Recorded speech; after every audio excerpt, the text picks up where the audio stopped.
Jyeshta, on the Shukla Paksha Ekadashi, there is a very important festival of Gayatri Jayanti.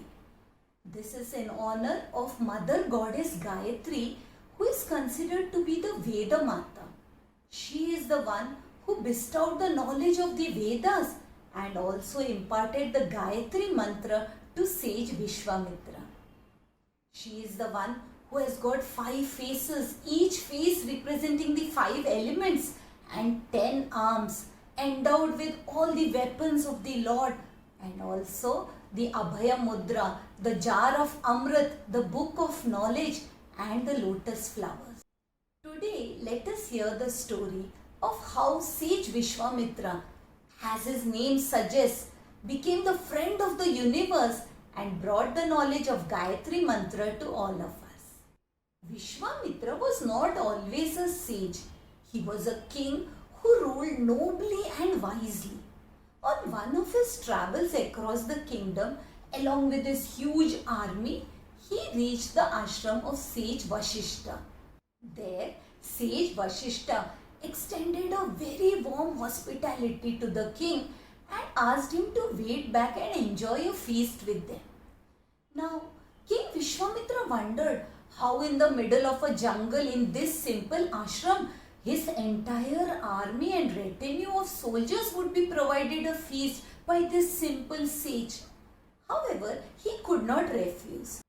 And as the king observed, he saw that sage Vashishta asked one of the special cows to come near him, whispered something in its ears, and then the cow just shook herself and a huge and sumptuous feast began to arrive from her belly.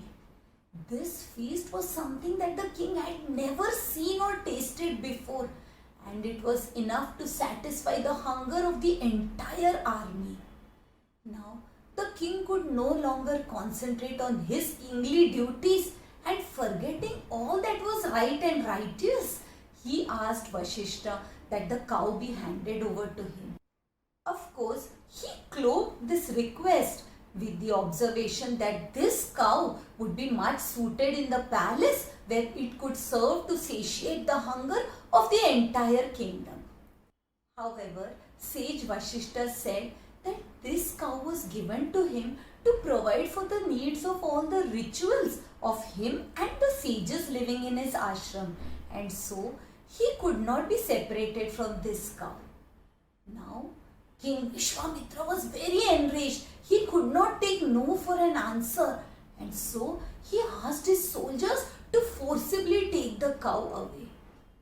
Sage Vashishta was very distressed. He was dismayed that a king could stoop so low, and so he told the cow Kamadhenu to protect itself.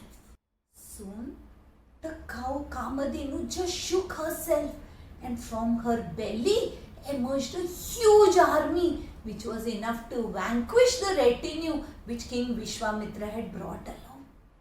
Now, King Vishwamitra was very humiliated and he went back, but with thoughts of revenge moving around in his mind.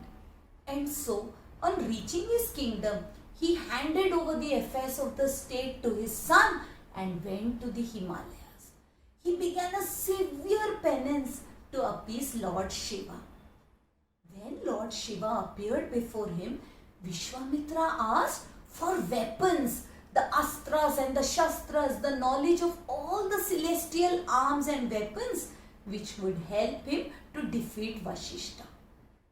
Lord Shiva, being always the easy to please one, agreed, and so Vishwamitra came back. He was so sure that he could now teach Vashishta a lesson. However, when he entered the ashram, the first thing that he did was to set fire to the cottages. As all the other rishis began to run helter-skelter, he began throwing weapon after weapon towards sage Vashishta. Sage Vashishta, however, just holding a wooden staff in his hand, was able to absorb all the weapons into it. This staff was the Brahma Danda, given to him by Lord Brahma, as he was a Brahma Rishi. So no weapon could harm him.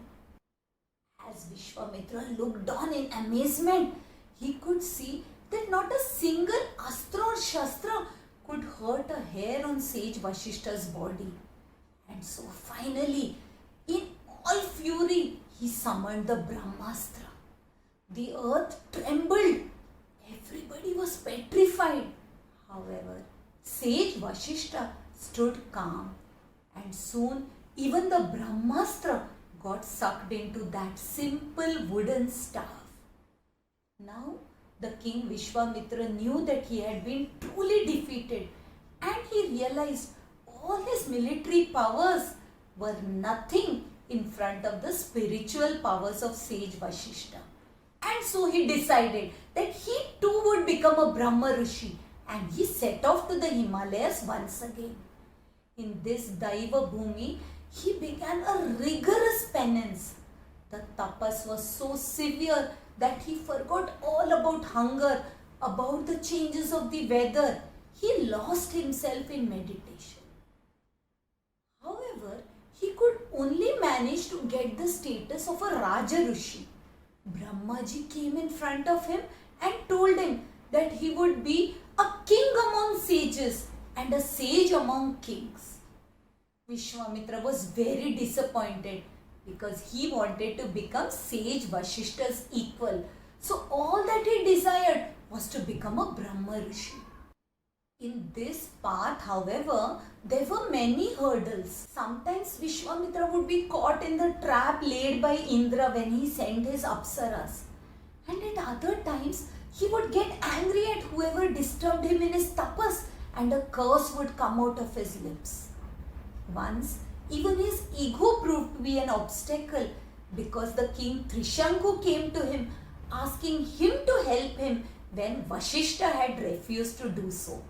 Immediately, at the mention of the name Vashishta, his ego came to the forefront, and he promised Trishanku to take him to heaven in his physical body when all other rishis, including Vashishta, had refused to do so. So, using all the powers that he had gathered through his tapas, he tried to send Trishanku up to heaven.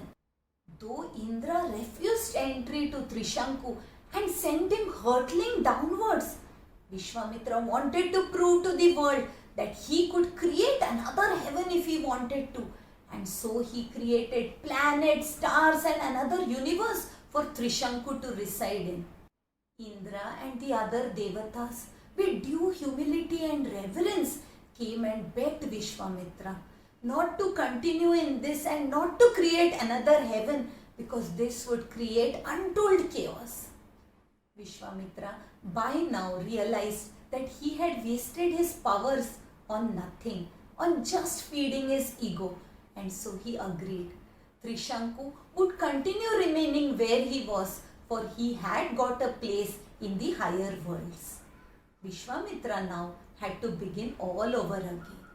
This time he decided that he wanted nothing. No desire, no ego, no anger would come in the way. He just wanted to become one with the Lord.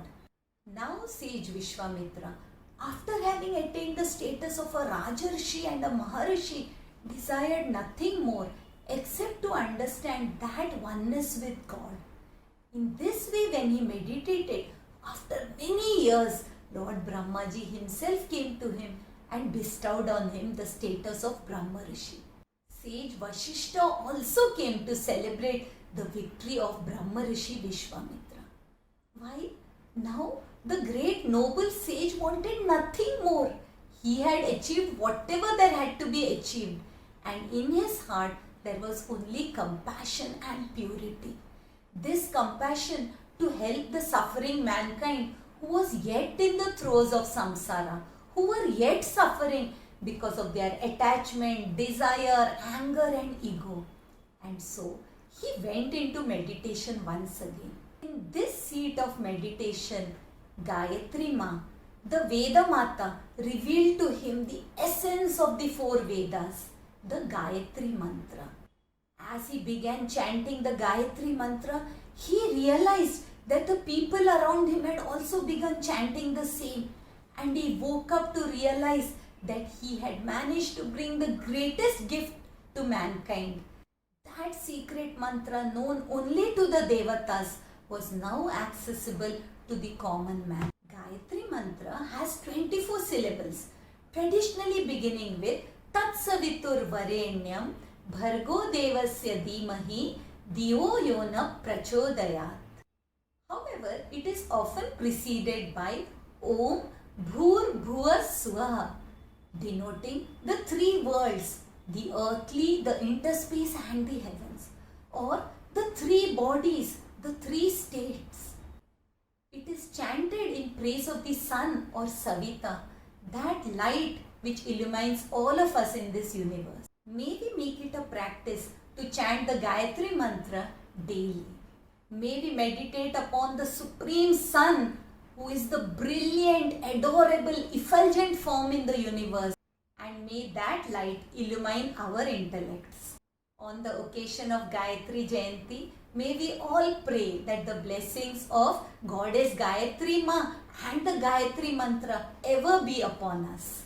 May the essence of the Vedas be revealed to us, and may we reach the goal in our lives, the Paramartha. I will be back next week with another story. Until we meet again, Hari Om.